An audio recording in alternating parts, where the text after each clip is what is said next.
Socialising your pup during cocooning and social isolation distancing. During the current coronavirus pandemic, it may be more difficult to socialise your new puppy. The government has reiterated that dog breeding is not covered by dispensations given to the agricultural sector, and that collection or delivery of dogs is not deemed to be essential travel. We are all advised to stay at home and practice social distancing when outside, and this can interfere with the correct socialisation of puppies. Whether you are the breeder or the new owner, it is important that you try to continue with socialising your young dog, and you may need to think creatively as to how you can do this during the sensitive period of 4 to 16 weeks of age. For example, you can expose your pup to different people by dressing up or changing your perfume, aftershave and deodorants. Wear hats inside the house. Imitate the walk of the elderly with a golf club or as a walking stick. Wear different gloves when petting, grooming or holding the puppy. Puppy socialisation, what is it exactly? A dog's brain develops considerably from 4 weeks of age to 16 weeks. During this time, the so-called sensitive period, your puppy will be exposed to many different stimuli, and the more your puppy meets during this period, the more relaxed and confident will be the future adult dog. Your puppy at this age is very much like a toddler, busily exploring its environment with the resilience to bounce back from meeting new things.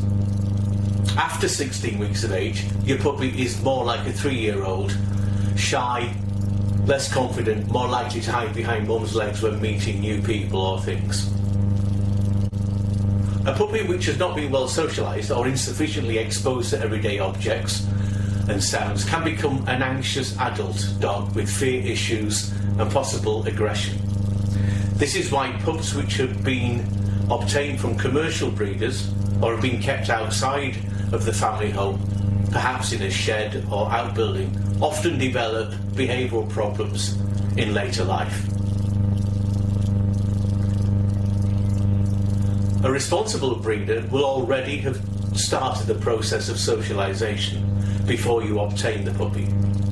A puppy which has been brought up inside the house of the breeder will already have been exposed to the sounds of domestic appliances, TVs, radios, vacuum cleaners, washing machines, etc., as well as perhaps a variety of people.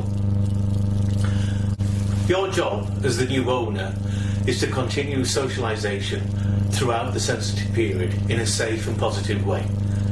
Exposure to the lots of different sounds, smells and textures will prepare the pup for when it has been vaccinated and is ready to go outside into the real and potentially frightening new world of traffic, other dogs and other environmental challenges.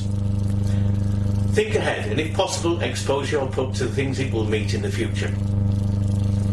For example, a pup obtained in the spring will not be exposed to the noise of fireworks until October.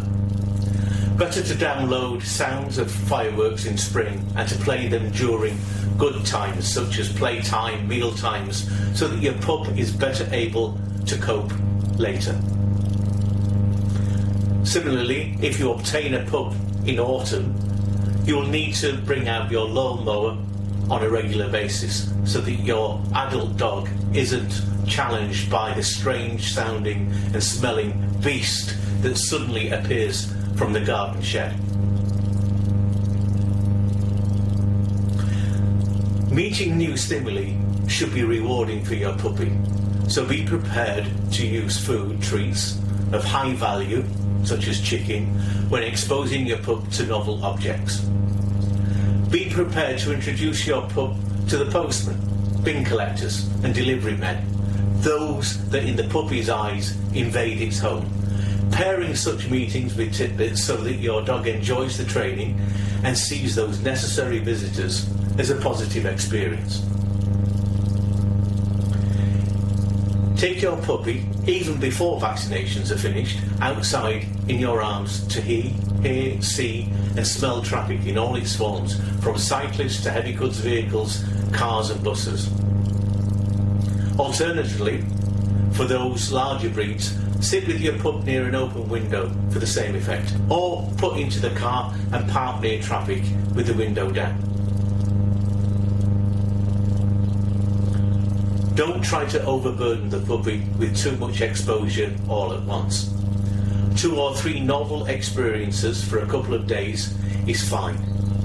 Then add in new experiences before fading out the older ones to a random weekly exposure. Keep the experience fun for you and your pup. Following on is a checklist of stimuli you should expose your puppy to. By no means exhaustive, the list will provide you with the basics so that your puppy can have the best start to becoming a well-socialised and confident member of your family. Most sounds such as fireworks and storms can be downloaded from the internet or are available as CDs to purchase. Good luck with your puppy.